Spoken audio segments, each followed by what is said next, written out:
Purchase your tracks today. E-Man's Tracks.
Purchase your tracks today.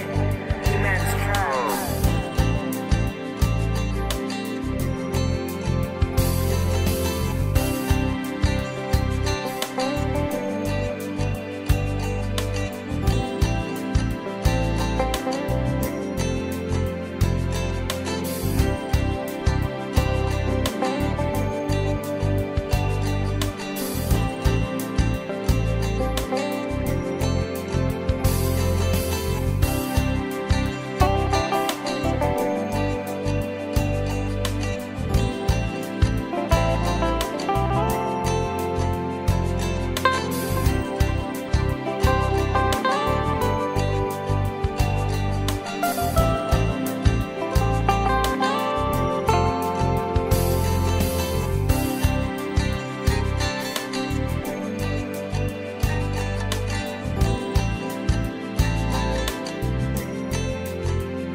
Purchase your tracks today. E-Man's Tracks.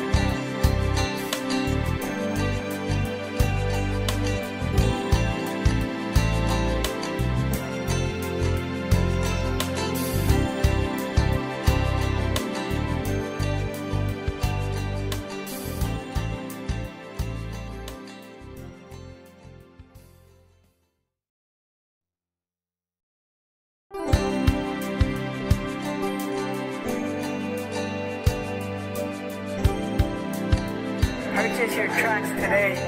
E-Man's Tracks.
Is there a mic available?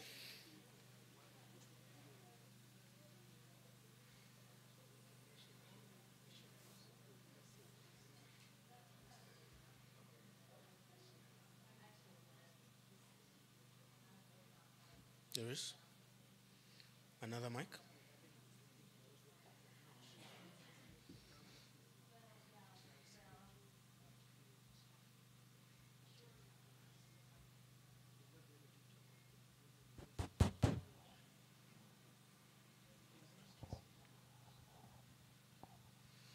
Good.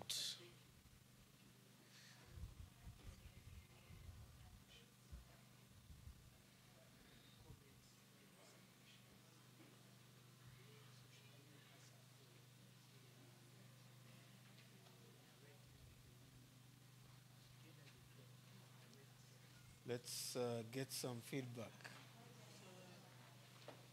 from the groups.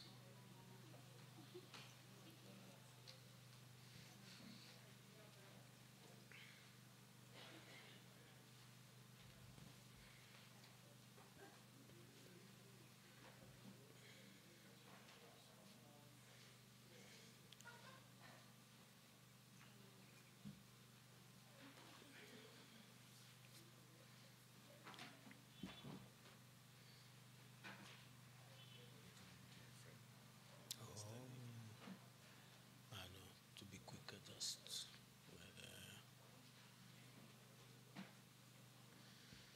All right, let's hear what we came up with for the discussion.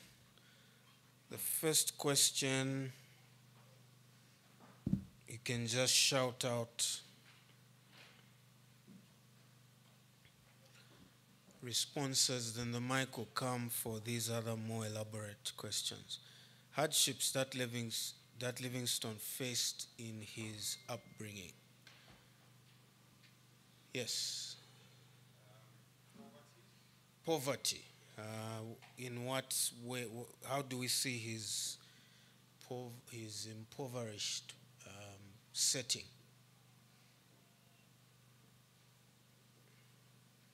Yes. Yeah, so we looked at the house that they lived in. Right. The 3 by 4 meters. We tried to imagine what was sat here. A family size of about, is it 5-6 people? Mm-hmm. And just wondered how that, was. Actually, 7 if you include the parents. Yeah. Yeah. Exactly. And also that, they shared communal utilities in terms of water. Mm-hmm. Yeah, and things like that. Yeah. Yep. So they fetched water from outside. I mean, proper compound. Yeah. The toilets and bathroom were outside. Good. What else? Child labor. Child labor. Yeah. Explain. So at 10, he was working in a cotton mill. Mm-hmm. Again, to imagine somebody who is 10. What are 10-year-olds doing these days? Yeah. Playing Computer video games.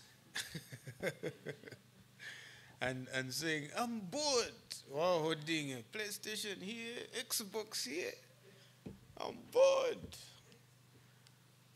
And you just tell them to bring a plate. Oh, I'm tired. I have to bring always me bringing plate. The guy was working 6 to 8. Crazy. From age 10. Yes, other challenges. This is just open. I'll get to the groups on 2, 3, and 4. Just whatever comes to mind. That stands out for you as a challenge in his formative years. Yes.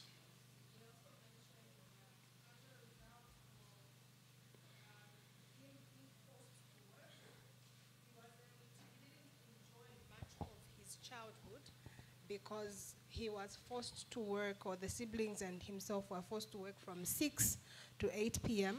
But even after that, he wasn't going home to rest. Right. He still had to do school from about 8 p.m. to 10 p.m. And even when he went home, he still wanted to catch up with his reading. Mm-hmm. So that's already a lot for a child, Mm-hmm. such that instead of playing and doing all the things that children do, he was forced to grow up at such a tender age. Right. Good. Yes. Oh, yes. Since the mic is nearby, Right. we don't want to waste a good mic. Yeah, I think in addition there was, I think, a lack of ready examples or good role models, which I think is also the case in rural areas and in compounds. So Yep. when you live in a compound, you don't easily have a neighbor who's an engineer, who's a medical doctor, who's an accountant or something like that. You most likely live with people who didn't finish their high school education, or they ended, they didn't do their tertiary education. So the examples in terms of who to aspire, after, or who to try and be when you grow up, I don't think those if those are the settings in which he grew up, I don't think those were readily available. So to see somebody raised in those kind of circumstances and still think of going to med school and things like that, I think that's quite exceptional. Yeah, that's a good point. I didn't mention actually that his father was opposed to him becoming a doctor, because he thought science and religion were incompatible. And so he thought by his son becoming a doctor, he would be he would despise religion and despise Christianity. So that shows you the backwardness, and it speaks to your point. And it happens in the compound where you say, oh, I want to be this. Oh, how can you be? But it's a sensible thing you're saying. But people just don't have it as an option in their minds. Yes? He didn't have time to read. Wow, great. He didn't have time to read. Good, what else? So he was getting home just, between 10 o'clock and midnight.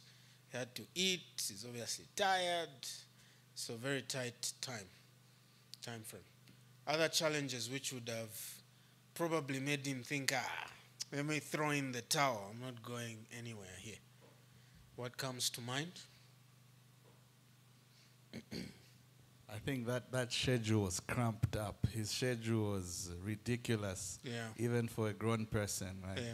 Waking up that early, getting off work that late, and then going to class, and then studying, repeat that cycle 6 days a week. Yeah, I think it was 10 years. Yeah, it was hectic. Yeah. Certainly. Yes, other challenges. He had to pay for himself, for school. There were no handouts. There were no grants. There was no, what they call it at UNZA, bursary. There was nothing like, they haven't sent bursary, let's go and riot. No. He had to foot the bill. So he was studying 6 months, working there 6 months. And there was plenty to discourage. Distance, 8 miles away, walking. Early Monday morning, coming back Friday. We could go on and on. Even the discouragement from his workplace. Choose. Either you are working or you are at school. This thing of double, we're not interested. Nearly failing his medical exams, right? Being rejected almost as a missionary. So the guy had stumbling blocks at every turn. I had it in my notes, I think, that his parents did not think he was capable of being a missionary or a doctor. I failed to find support for that idea, so I'm not sure how true that was. Good, let's hear from group 1. How much of his experiences are similar to group yellow? Who was yellow? I think there was yellow, red, white. What did we come up with? How much of his experiences are similar to life today in the compounds and rural areas of Zambia and Africa?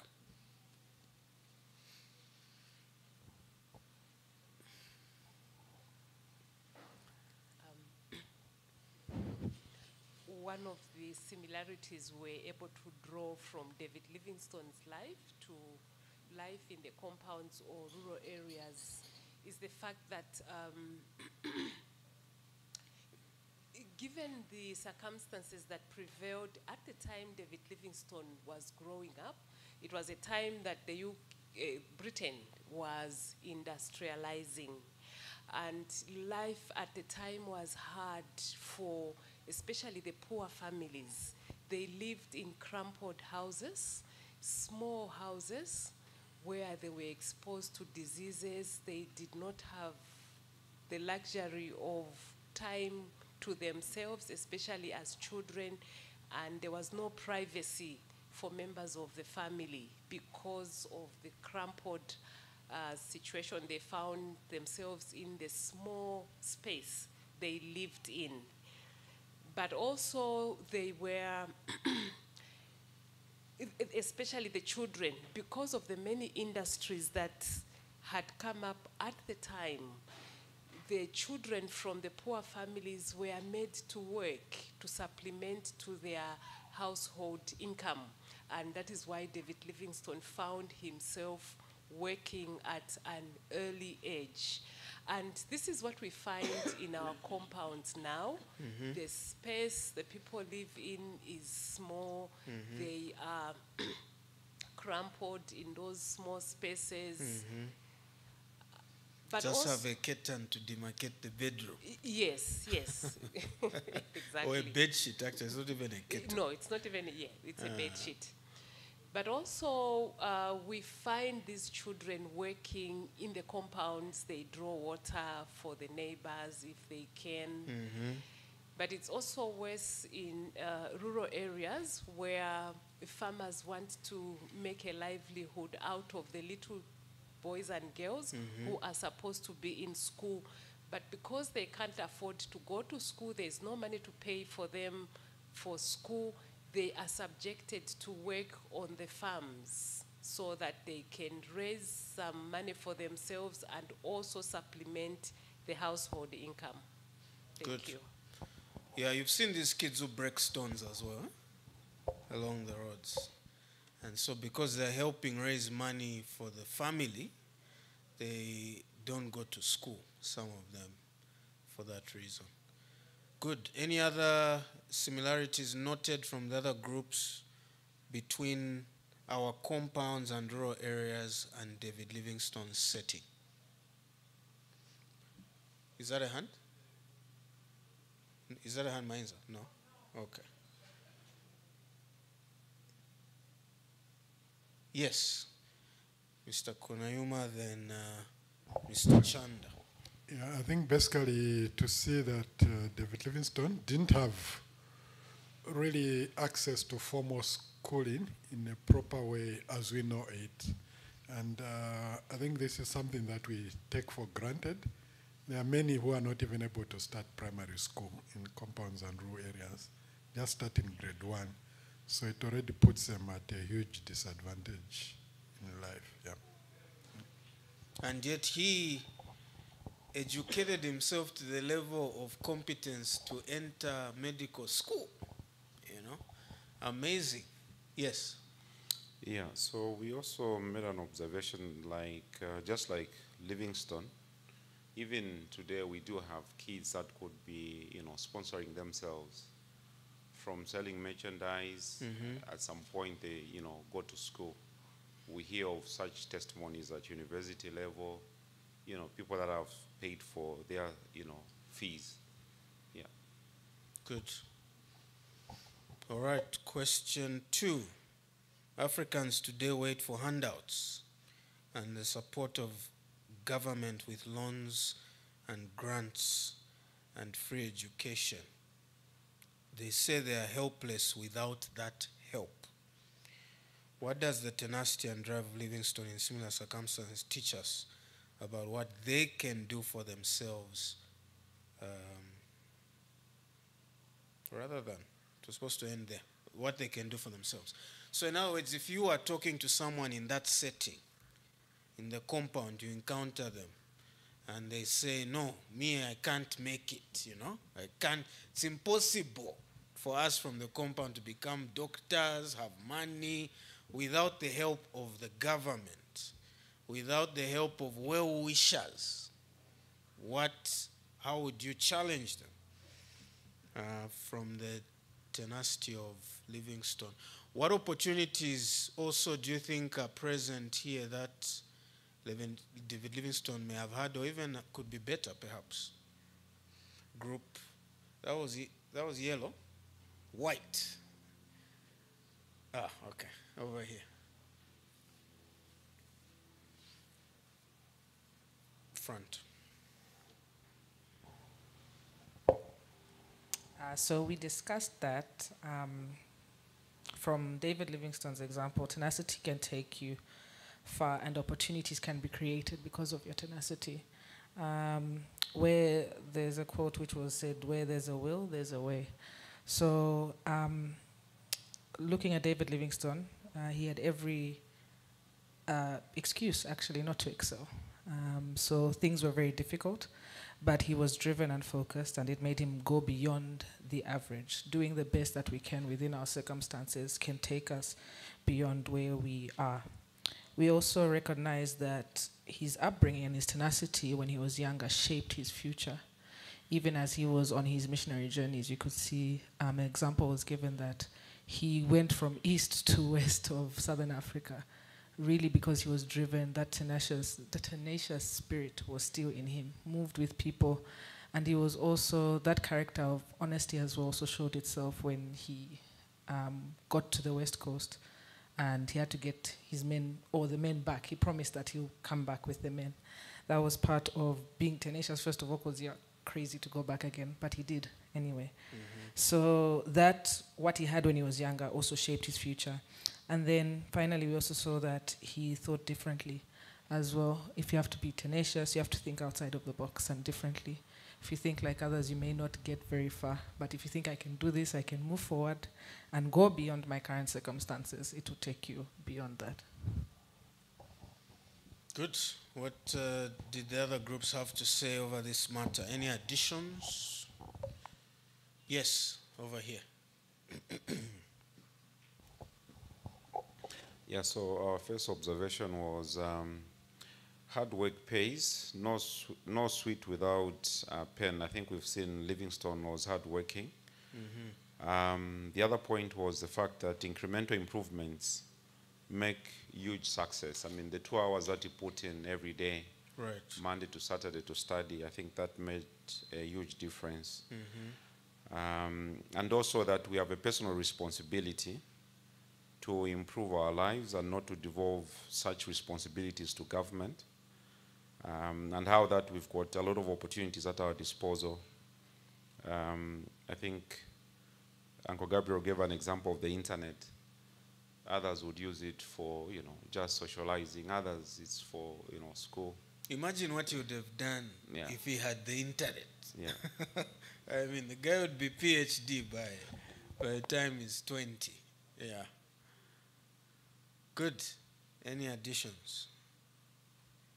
All right. Question 4.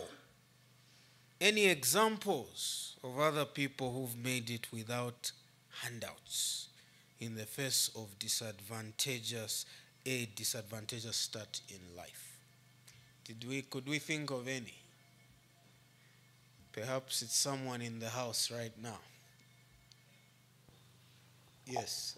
Can I make a comment on the previous question? Sure. Yeah. And another thing, I think, lesson that came out in our discussion was his tunnel vision. Like he really was very clear about gospel spreading, and also, I guess, his career, quote unquote, the exploration of Africa. So he was undoubtedly clear about that, and because he was so clear, no obstacle could stop him. Yeah. And I think that was a lesson that popped up in the discussion. I just thought I should echo that. Yeah. Great. Good. Did we come up with any examples, or there's been nothing since David Livingstone over here? Sorry? It's an example? Okay. Oh, Loyando shared it. Okay. Uh-huh. Oh, you want her to share it? Tell us. I gave the example of Helen Keller, was an American. She was blind, but that didn't stop her from learning how to read and write. Great. She was blind and deaf. Any other examples? Maybe you are an example. Tell us. Uh-huh. Oh, yes. The mic's over there. I just told of my parents. My mother growing up once, she was sick, and my grandmother and the father were going to town to buy the groceries, the cleaning supplies. And my mother, I didn't tell this, my grandmother asked, would you like something? And she said, a ribbon. And she knew that my grandmother was going without something that was needed in the home, maybe a cleaning product, to buy just that simple ribbon. But for me, I had lots of ribbons. You know, it's very different for me now. But when my mother lost her father at 16, and they had a farm, so my grandmother was having to work the farm. And but when they went to college, my father and mother married in college. They didn't get any help. We don't have bursaries, so many bursaries. If you get help from the government, it's usually a loan that you pay back. Mm-hmm. So they went to a school, a private school, but they paid for their universities by themselves.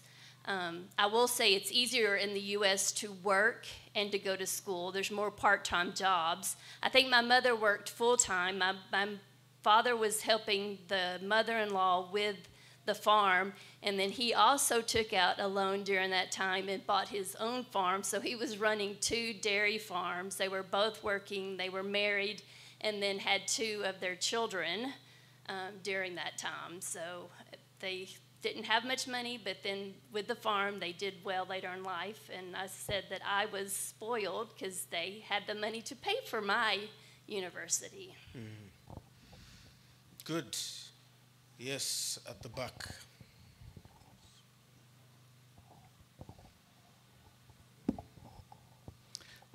Good afternoon. The name that comes to mind is Joseph, who rose from slavery to power, unmatchable powers. Yes. The other one is Ruth, who rose from gleaning leftovers and hard work, and consequently made it. Yeah, those are the 2 names that I have in respect of the last question. Thank you. Okay. Any Africans? No, I talk about the Bible, America. Are there such stories in Africa? Let's come here then go back. Oh, we are all saying Boma Ilanganepo. Yeah. Well, when you say no handouts, I think that's a bit of a difficult one. I don't know whether that disqualifies those who receive bursary, and those. So I'm not really sure. But anyway, I'll still give 2 examples that come to mind. Mm-hmm. One is, the first one is my boss. Yeah. I mean, I remember undertaking a work trip with him, and then on that trip, having worked together almost over 8 years, for the very first time, he was telling me that he grew up north in a very rural part. In fact, Mporokoso, I think we know Mporokoso. Even now, it's not a very, very developed place. So you can imagine it in the 80s, in the 70s, the circumstances. And he was sharing how that even in primary school, he only had a single pair of shoes, which were like black sneakers, which he wore to school, wore to church, and it was either he's wearing that or he's barefooted. So he basically needed to decide if he has to go to the field or whatever, whether he's going to wear that pair or not. And then I think the dad got a job or something like that and then bought him a pair of shoes. And the circumstances were so bad that when he showed up with those new school shoes, basically almost half of the school was making fun of him you know, because because there were a lot of people who it was a very unusual thing for So somebody the to rest were accept. bare. Yes, So they the were one either with- bare or wearing the wrong shoes. So to then have this person who could have appropriate school shoes, it was like a sight to see, and people, you know, always making statements about it. He came to Lusaka for the very first time when he was accepted at UNZA. Yeah, and that was his first time in an urban area, you know. And so to think that somebody came from all of those situations, made it through UNZA, you know, got his first degree, got a job at the Ministry of Agriculture, and today he's a very senior, second in command in an international organization. He From travels the Korokoso. world. So I think for me, that's Yeah. really an example of somebody who had the perfect excuse to not finish school, to not Right. make it, but today is doing fairly well. And then the second or last one is, I think a lot of our politicians, I think even our head of state comes from very humble beginnings. You know, the late Frederick Chiluba, I mean, I don't know about his childhood, but I do know that prior to his political career, he was a union leader, and in fact, before that, he was even selling sweet potatoes in the outskirts of Ndola. When you're entering Ndola, that area, Elder Stali actually usually tells that story of how he would buy from him Really? sweet potatoes. Yes. So, and yet this is a person who eventually rose to power and became head of state. So I think we do have a good number of examples of people who could have given up, Yeah. people who could have said, you know, there's little or no support from government, from well-wishers, I will just be like everybody else, and yet they were tenacious and they pulled through. Thank you. Yeah, now imagine combining that kind of ambition, motivation, drive with the gospel, with a heart that's changed by the gospel. And now someone is not just thinking, let me go make money, but let me go honor Christ and make him known. And it explains why he really was able to do what he did. He now used all that motivation and, as was said, just zeroed in, let me pour my life into helping these Africans by giving them the gospel. Very good. Yeah, I really wanted us to reflect on that, because that's what stood out to me from Livingstone. To have a man, just reading his story, because you know I've preached a lot against laziness, lazy Zambians, eh? And I've had people come up to me, no, you're being harsh on the Zambians. They're just helpless, you know, they just don't know, they just need help, and so on and so forth. And so reading this story, I was really thinking, come on, we've got no excuse whatsoever. And so there's really no reason why we should be waiting for the government to come to your door and give you money so that you can make something of yourself. There are even people who say for business, I've got no capital. I've got no money. I'm waiting for, I don't know, someone just give me money and go do business, then I'll be able to do business. It's all nonsense. We have 2 hands, 2 legs, a brain between our ears, and most people have even, a number of people have less than that, as we have heard, and they make something of their lives. All right, good. Let me touch on then this session before we break off for lunch.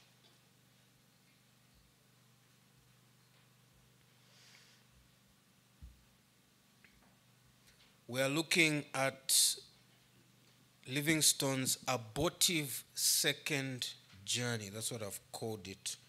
Page 24.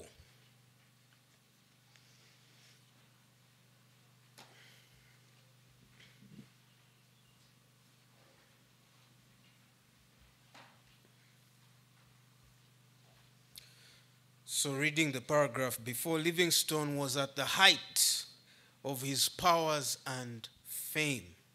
He was a household name. People were falling over each other to give him awards and money. Offers were pouring in for whatever his next move might be. What could go wrong? Well, everything and anything.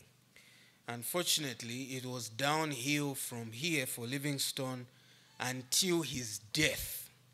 So he certainly never rose any higher than this. In fact, it was just a downward spiral until he died. Livingstone could not have left on his second trip, this one we're about to talk about, any more different than his first trip.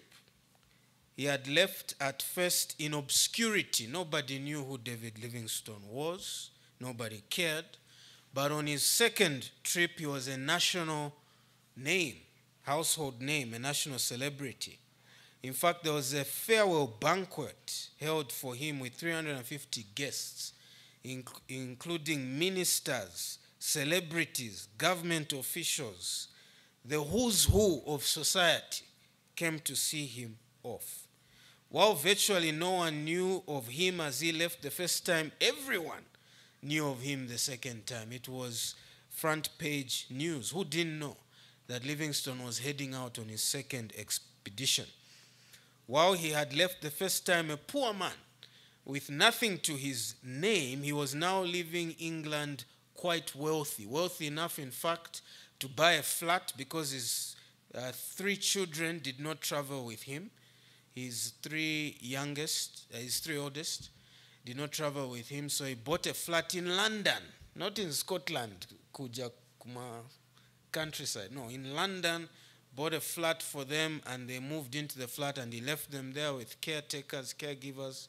I think his oldest was about 12, and he then left with his family. So, and he left with thousands of pounds in his bank account. While he had left without a single piece of property the first time, this time he had in his possession an entire ship that was broken into 3 pieces that was going to be assembled for use on the Zambezi River. While he had left as an employee of the London Missionary Society with limited resources, the organization was limited in its funding, he now had been elected a consul of Her Majesty, the Queen. He was a government official now and was employed. He resigned from the London Missionary Society and was hired now by the British government. He was now working on taxpayers' money. And while he had only left with a newly wedded couple for companions, missionary companions, this time he was living with a formidable crew of able-bodied men and competent men, and the list is given there. There was a navigator, a geologist, a botanist, a general assistant, a storekeeper for all the stuff they were carrying, an engineer, and a skilled worker in building canoes. And you can see the skills that all these people brought to the table. In fact, it was such a formidable team that they called it the university's, I think it was called the university's mission. Now this is a mission for graduates now, for educated people, not just Changanya people who you've picked somewhere. So the sky was the limit. Endless resources, formidable team, an entire ship constructed for his use. Their mission was simple: establish the viability of the Zambezi as a waterway into the interior. You couldn't go by land, your animals and yourself would be killed by insects. Let's go by water. Let's see whether it's possible to get in through from the coast up the Zambezi into the interior. Livingstone was quite confident that it would be possible using the steam engine that he had been procured for his use. This time he traveled with his wife, who swore that she would never again leave his side. They carried their youngest, Oswell, and they left behind their 3 older children. They left March 10th, 1858.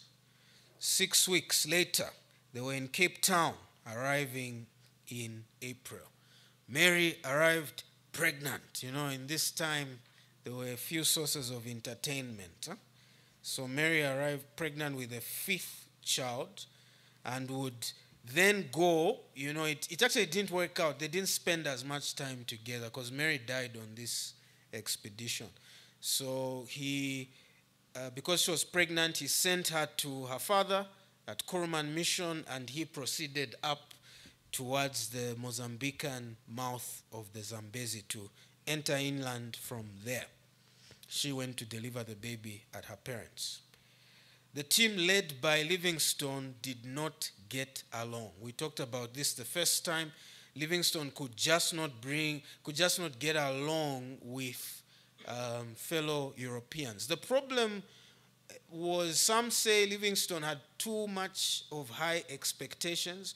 You know, he grew up in such difficult circumstances. Even the average guy was better. And so people just didn't have that sort of backbone like he had. And for him, fever and malaria and lion biting, you know, he just got up the next day and continued what he was doing. But for most people, that just knocked them down, and they were afraid and depressed and seasick and all these things. And that really just did not affect him at all. And so the people on the expedition really struggled. Africa was tough. It was hot. But on top of that, there were a lot of issues amongst them. Now, the worst of all, which actually made this entire trip a failure, why I've called it the abortive second journey, was that when Livingstone had not accounted for the Kaborabasa. What was the Kaborabasa? It's now a dam. But what it was then was rapids. So it was this part of the river that descended with a lot of rocks and, you know, going around hills and so on and so forth. So a boat could not pass through there because it was steep, all sorts of small rapids, going over rocks, and if a ship just went there and hit rocks, that would be the end of the ship. On the way out, Livingstone had been directed around the Kaborabasa. He had not been told that there are rapids there. And he was given sort of a shortcut without being told that actually there are rapids. So he did not see the rapids. And so only now, after he's raised all this money, he's got this powerful team with him. Everyone in England is waiting for updates. How's the mission going? And the Kaborabasa is there. So it turns out that the Zambezi could not be used just because of the Kaborabasa rapids to enter into the interior. Livingstone obviously was, he was just destroyed by this reality. The weight of expectation that was on his shoulders, the money that had been pumped in. How was he going to explain? And how were they going to even understand this mess of a situation? How could he have missed this? By the way, Kaborabasa means the trap. So he wrote the following: things look dark for our enterprise or our mission. The Kaborabasa is what I never expected. No hint of its nature ever reached my ears. The only person who ever saw the river above where we did was Jose St. Anna, and he describes it as fearful when in flood. This I can very well believe from what I saw. What we shall do, if this is to be the end of the navigation, I cannot now say. But here I am, and I'm trusting him who never made ashamed those who did so. So he knew that this was a huge embarrassment. No wonder he's using words like ashamed. I look back at all that has happened to me. The honors heaped on me were not of my seeking. They came unbidden. I didn't ask for them. I could not even answer the letters I got from the great and noble, and I never expected the fame that would follow me. It was thy hand that gave it, O thou blessed and holy one, and it was given for thy dear son's sake. It will promote thy glory if Africa is made a land producing the articles now raised only or chiefly by slave labor. All attempts to find another route failed. Livingstone even came up with a crazy idea. Let's just blow up the whole Kaburabasa. Like, let's just put dynamite everywhere and blow up the stones and blow up to try and create a way. But obviously it was ridiculous. That was never going to work. But that's how desperate he was. So what next? Livingstone changed the mission. Instead of simply just going back, hanging his head, his tail between his legs, he said, let's explore some of the other water bodies, the rivers, the lakes. Maybe we can find another one, not quite like the Zambezi, but one that will lead us inside. It was a complete failure. None of those rivers were navigable. Again, this is, remember what we said, how did this work? The interior of Africa was on a plateau. And so the sources of all these rivers, it was just trickling, you know. And there would be other tributaries feeding, and then the rivers would widen as they go out to the coast.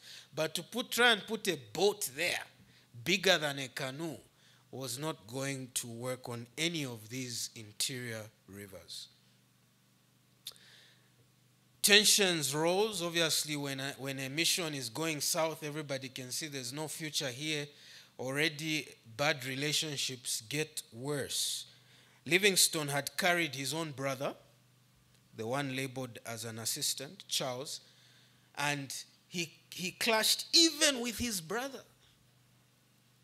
Writing about his brother, he wrote these scathing remarks about Charles, his brother. As an assistant, he has been of no value. A nice way of saying he's been useless. Photography, very unsatisfactory. Magnetism, still more so. Meteorological observations, not creditable.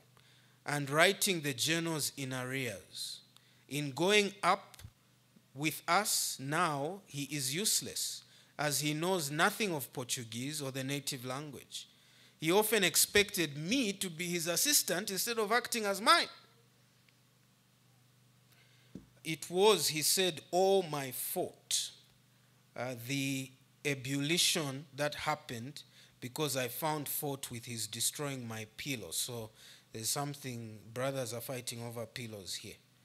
I rejected the ban, and every evil followed that as a matter of course.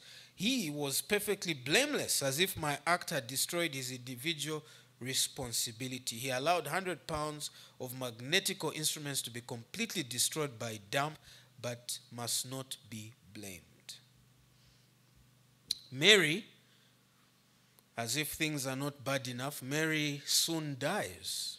Mary had given birth to a daughter, Anna Mary, though he only learnt of it a year later.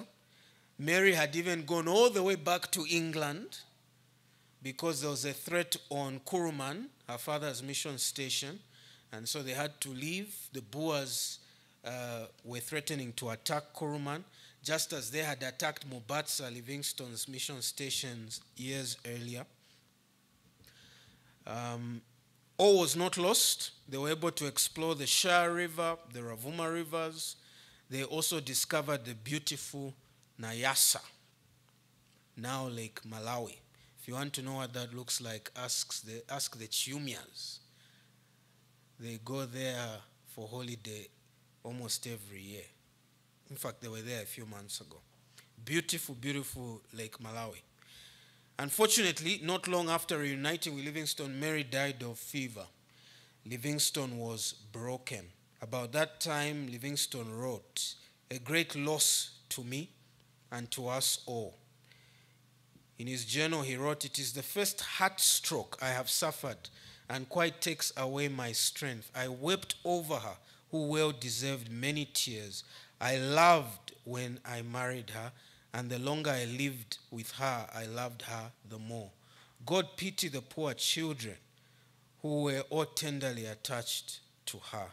And I'm left alone in the world, by one whom I felt to be a part of myself.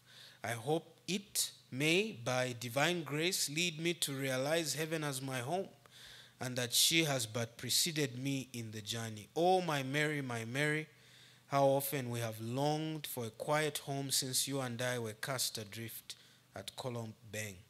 Surely, the removal by a kind Father who knoweth our fame means that he rewarded you by taking you to the best home, the eternal one in the heavens.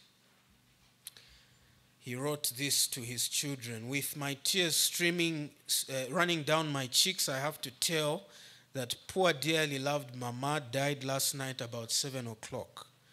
This is a letter he wrote to them. She has gone home to the house of many mansions before us. She was ill 7 days, but moved about for the first few days, and no alarm was taken. But at last, continued vomiting came on every 10 minutes or so, which nothing could stop. I was with her night and day, and trust that she was tended by an all-powerful arm besides. I did not apprehend the danger till she had lost power to swallow. She was so deaf from quinine. By the way, Livingstone had come up with a formula to deal with malaria using quinine. She was so deaf from quinine that I could not converse about the rest for the soul. But on asking aloud if she rested on Jesus, she looked up towards heaven thoughtfully. I think it meant yes. I very much regret that I did not use writing, as when I asked her if she was in pain, several times she replied no. She saw me shedding many tears in prospect of parting with my dear companion of 18 years, and must have known that her bodily case was hopeless.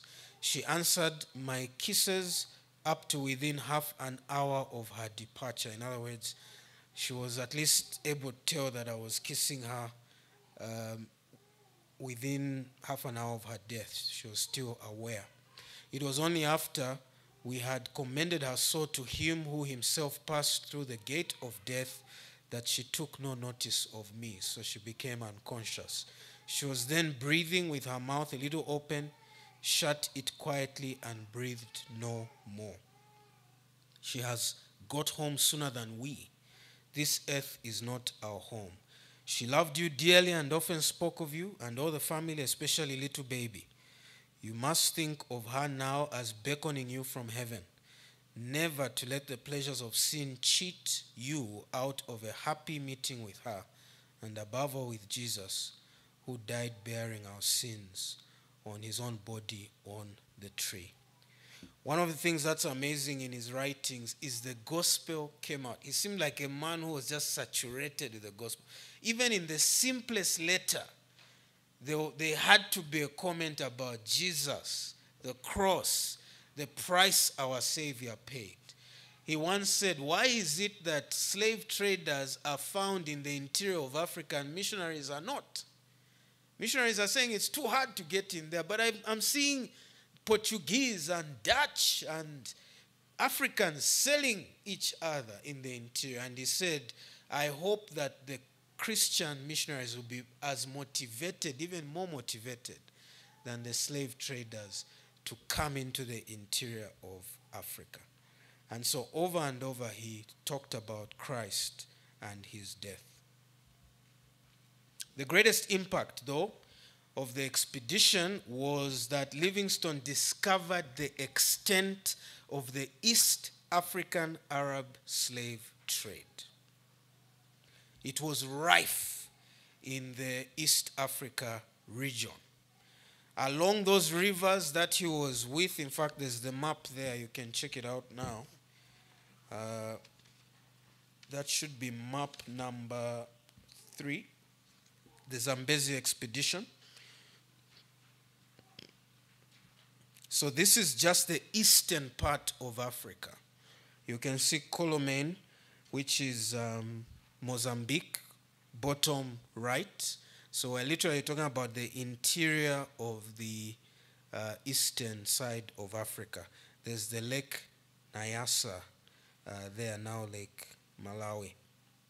That is where he spent all his time. Just along those rivers, there is the Shire River and the Ravuma River as well. These were tributaries of the Zambezi. In fact, when he got back to England, he wrote another book, not as successful because obviously the mission failed, but he called it something like Explorations in the Tributaries of the Zambezi. And because now he had nothing to say, he even had to put it in the title, The Discovery of Lake Nyasa, because that's the best he could offer people as to what he had discovered.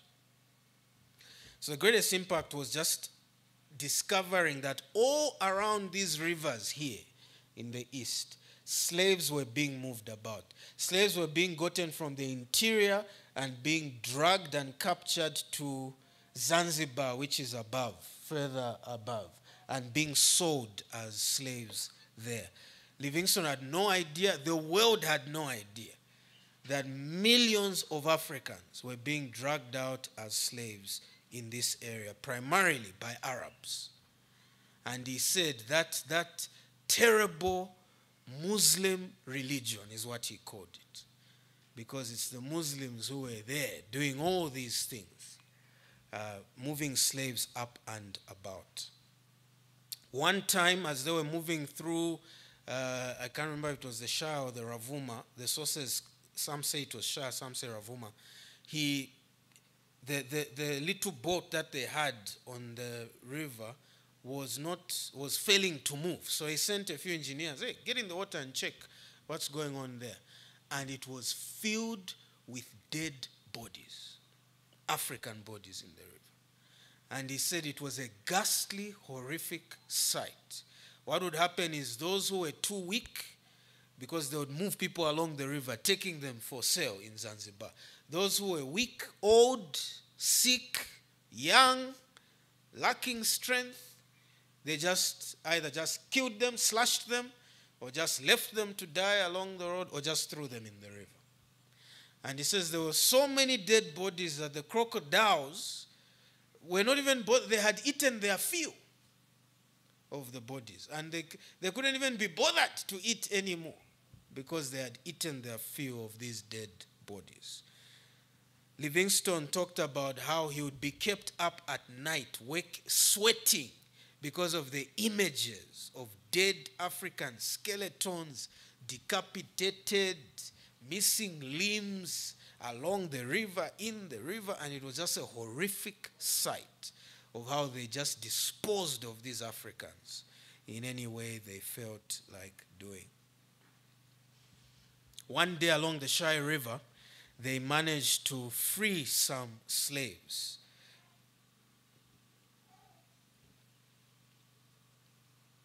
They encountered a tribe who told them that captives, slaves, had recently passed by. Livingstone and his men asked each other, should we interfere? Should we try and free these slaves? They realized that if they freed the slaves, the Arabs may retaliate by destroying their goods. But they said it's worth the risk, let's free the slaves. So they began following now, trying to catch up with where the slaves were, with the Arabs moving them. And not long after, they found a line of 84 bound captives, primarily women and children, winding their way through the bush, being taken to be sold at Zanzibar. There were black slave drivers. You know, some people say, no, it's the whites who enslaved. No. Africans would defeat other tribes, because the biggest export of Africa was slaves, was African slaves. That's the number one resource that the world out there was looking for.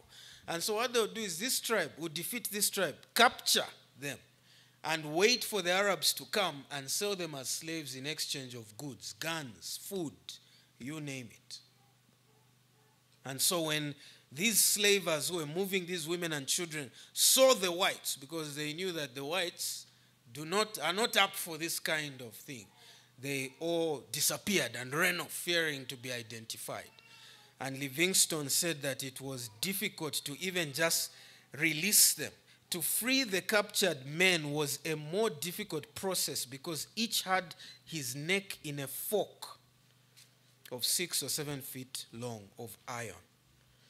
So they released the slaves. They were told that the slaves who had been captured, they were told the previous day the murderous slave drivers had shot 2 of the women among them who attempted to run away, as a warning to them that anyone else who tried to run would be killed. They also killed her baby.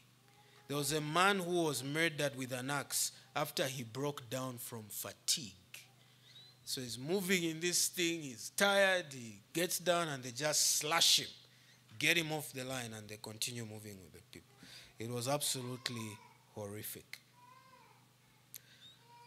Having consumed enough of taxpayers' money without any tangible results, the university's mission, this star-studded team, was recalled. Guys, you failed. Come back. Livingstone had purchased a little boat, and he said, I'm not going to sell this boat here in East Africa because I know that whoever buys it will use it for the slave trade. And so he sailed that little boat, not on a small river in Africa, he sailed it all the way to India, sold it there in India, and then proceeded on a ship